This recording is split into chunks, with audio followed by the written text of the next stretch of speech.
International football has been on the decline for the last few years now, and while I'm not a massive fan of the international breaks, and I couldn't care less about the Nations League, it is a good place to take a look back at the Premier League season so far. So let's start with league leaders Liverpool, who would have been off to a perfect start under new coach Arne Slot if it wasn't for that shock home defeat to Nottingham Forest. I don't think anyone expected Slot to start his first season at Anfield so well, but the man has to be given a lot of credit here. He's doing a fantastic job. The real question is, can he keep up this sort of level of football when the season reaches its end of season Manchester City against Arsenal title run-in?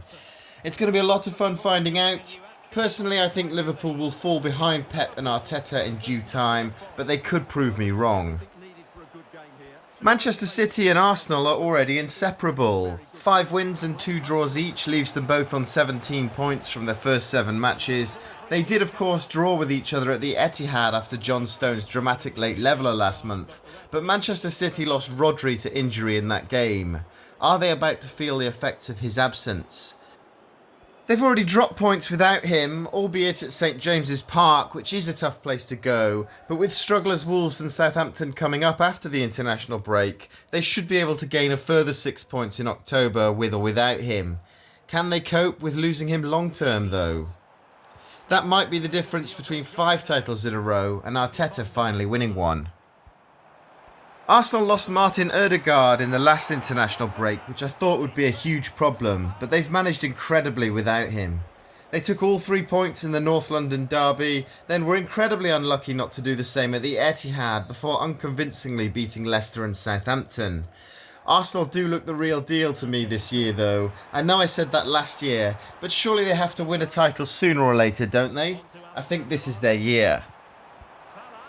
Chelsea are 4th after an indifferent start, and although they've had some decent results over the last few weeks, I can't help but think they'd look painfully average without Cole Palmer this season. He's been immense once again, and was unlucky that his 4 goals against Brighton didn't turn into 5 with that miss in the second half. Chelsea are good enough to compete with the likes of Arsenal and Man City, yet also inconsistent enough to drop points against Southampton or Wolves. They need to start finding their form, especially at home. Aston Villa sit level on points with Chelsea in 5th place. They've undoubtedly had a good start to the season, but their Premier League campaign is being largely overshadowed by their Champions League form at the moment. Who would have predicted they'd beat Bayern the other week? Certainly not me, but here we are. Villa are a great team under Unai Emery, but the Premier League is going to be a hell of a lot tougher this year, and I actually think they have more chance of winning the Champions League than they do finishing in the top 4 again. I know that's a bold statement, but that's what I think. Let me know your thoughts in the comments. Brighton are in 6th, with Newcastle 7th. Both teams have 12 points, but vastly different runs of form. Brighton cruised to a win at Everton before taking 4 points from Manchester United and Arsenal, but then started to drop off a little with draws against Ipswich and Forest and a loss at Chelsea, though their fight back against Spurs last week looked more like the Brighton of August. I think they're on for another top half finish, but I can't see them breaking into the top 8. Newcastle seem to struggle against the lesser teams, but then put in big performances against the top sides.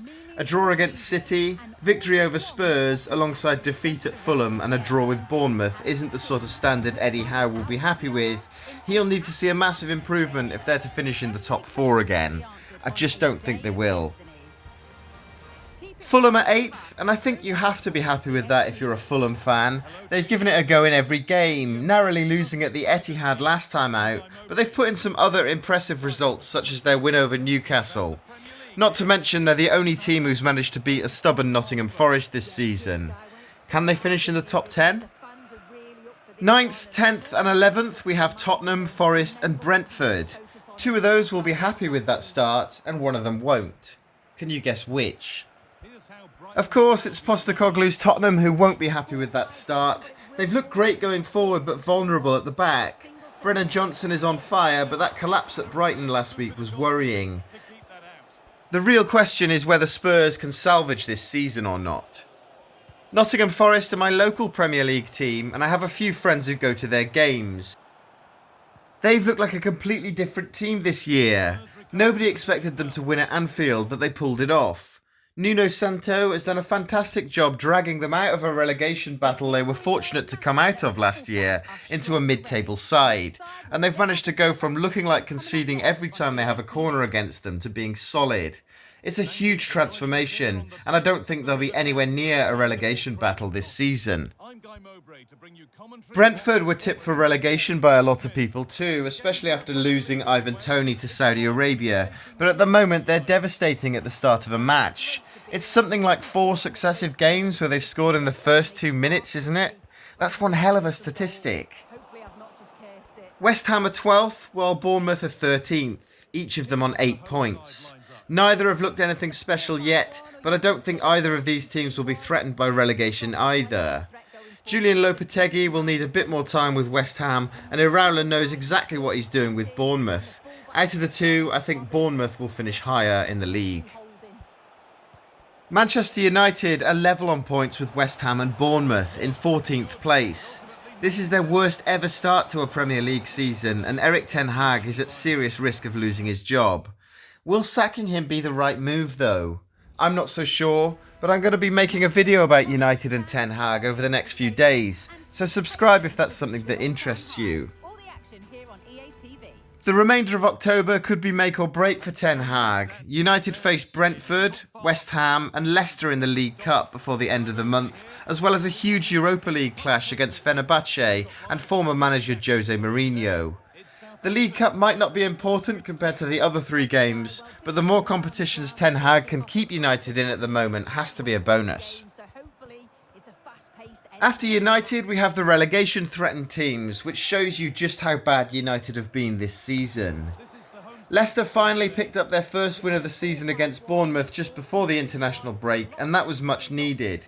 But the biggest victory for the Foxes has to be their legal battle with the Premier League, in which they avoided a points deduction.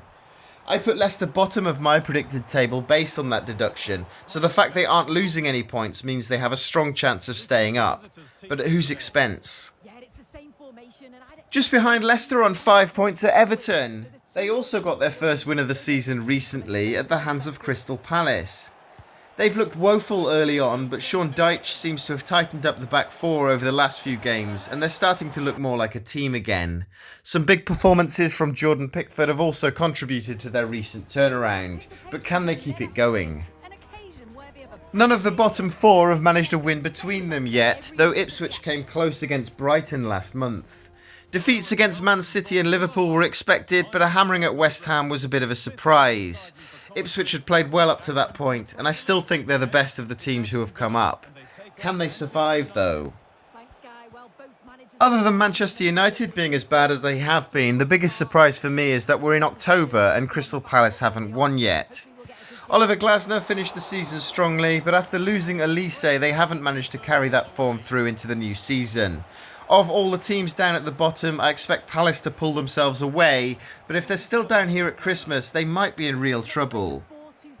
Talking about being in trouble, Southampton and Wolves have both lost 6 of their first 7 games.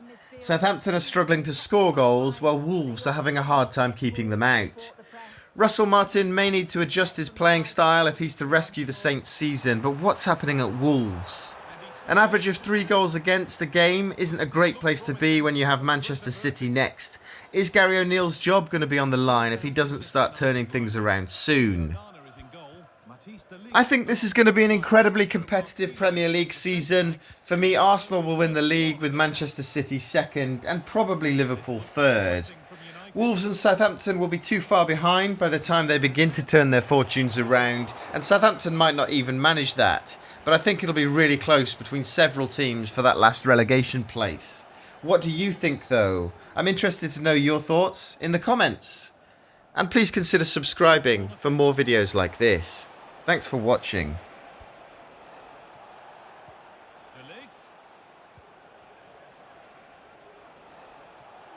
To take the lead.